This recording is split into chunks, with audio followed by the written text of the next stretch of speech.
At this point, we have some theoretical understanding of what the collection of solutions to a homogeneous linear equation should be.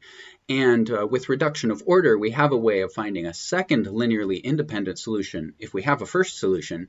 But we don't really have a way to get the whole thing off the ground by finding a first solution to the homogeneous equation. So let's dig into this problem. And just to give ourselves a fighting chance, we're going to start with a homogeneous linear differential equation that has constant coefficients. And in fact, we're going to concentrate just on the order 2 situation. So here's a general homogeneous linear constant coefficient differential equation with order 2. So keep in mind that in this case, these a's here are all constants. So what can we do? Well, there's sort of a time-honored tradition with solving differential equations where if you really don't know what to start with, you can just guess. Guess what a solution might look like with maybe some unknown coefficients in your guess, and then use the differential equation to figure out what those unknown coefficients should be. But what should we guess? Well, if you think back to our experience with first-order equations, right, a first-order constant coefficient homogeneous linear differential equation would look something like this. Say y prime minus a sub 0 times y equals 0. And we could solve this by finding a factor of an integrating factor or just by treating it as a separable differential equation. And what you get is you get a solution that looks like an exponential. It's e to the a sub 0 y, it turns out, or a sub 0 x. So you might guess that in the second order case, maybe something similar happens. Maybe you get an exponential. So what we're going to guess here is that our solution should look like e to the something times x. And we're going to call that something m for now. And we're assuming that m should be a constant. And we just need to figure out what choices for m would satisfy this differential equation. Well, of course, what choices work for m depends on what your coefficients are. But let's just see in general what happens when we take this guess and plug it into a homogeneous linear differential equation with constant coefficients. So let's see, the first derivative here is the chain rule is going to spit out a factor of m, so m times e to the mx. And then for a second derivative, we get another factor of m, so that's m squared e to the mx. And now we can plug all of this into the differential equation.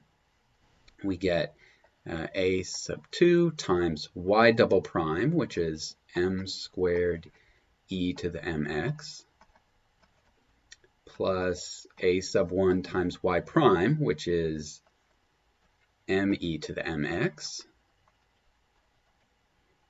plus a sub 0 times y itself, which is e to the mx, equals 0. Okay, and remember, we're looking for an equation that's going to tell us something about m, and m has to be a constant, so x should disappear from this equation because m can't depend on x. So if you look at the only place x shows up, it's just in these exponentials. And in fact, each term in this sum on the left-hand side has the same factor of e to the mx. So we can factor that out. We get a sub 2 times m squared plus a sub 1 times m to the first power plus a sub 0, no m's, times e to the mx equals 0. But e to the mx is never 0 because it's an exponential. So it's safe to divide both sides by e to the mx. And that gives us a sub 2 m squared plus a sub 1 times m plus a sub 0 equals 0. And sure enough, we got an equation with no x's in it, which means all we have to do to find solutions is solve this equation to find m. But this is a quadratic equation. Remember, the a's we're assuming are constants in this situation, and so we can just use the quadratic formula. So m has to be, or factor this if it factors nicely, but at the very least you can use the quadratic formula. So you get minus a1 plus or minus the square root of a sub 1 squared minus 4 times a sub 2 times a sub 0 all over 2 times a sub 2. Now, of course, it's not worth it to remember this formula. Really, for any particular example, what you'll do is just solve this equation. And the thing to notice about this is that there are three possibilities for what sorts of things can happen when you find m.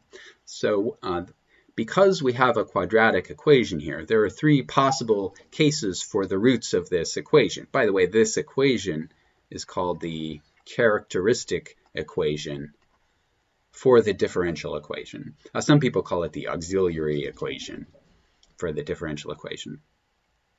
And the three possibilities are, you might have this polynomial might factor, and you might have two distinct real numbers for roots. So this would be something like if it turned out to be m minus 1 times m minus 2 equals 0. So that would give you a couple solutions. Remember, since we guessed e to the mx, this characteristic equation would give you two solutions. The first one would be e to the 1 times x, because 1 is a solution here, or a root of this equation. And the second solution would be, well, this second factor over here gives us a 2 for a possible value for m. So you would get e to the 2x. Okay, the second possibility for what sorts of roots you can get from a quadratic equation is that you have only a single real root, but that it's repeated. So this would be something like m minus 3 squared equals 0. So m equals 3 is a solution here, but it's sort of a solution twice because of the squared. So because we guessed e to the mx, we know that there's one solution which would be e to the 3x, but we don't know off the top of our heads what a second linearly independent solution should be. Because this differential equation has constant coefficients, our uniqueness theorem for higher order linear equations applies, and we know that there will be unique solutions. All we need to do is find a fundamental set of solutions. But this trick of finding the characteristic equation gave us a single solution, but not a second one. So we're going to need to find a second linearly independent solution in this case. The third possibility that can happen with the quadratic formula when you're solving this characteristic equation is that you end up with you get complex roots, and they have to be conjugate because of the plus or minus right here. So that would be some real number plus an imaginary number, and then the same real number minus that imaginary number. In this case, you would guess that the solutions you get should be e to the, well, right, it should be e to the mx, so it should be e to the alpha plus beta I times x, should be the first one, and the second one should be e to the alpha minus beta I times x. But what we'll have to deal with is, what do these things actually mean? Is it possible to exponentiate with a complex number as your exponent? So that's an issue we'll have to deal with.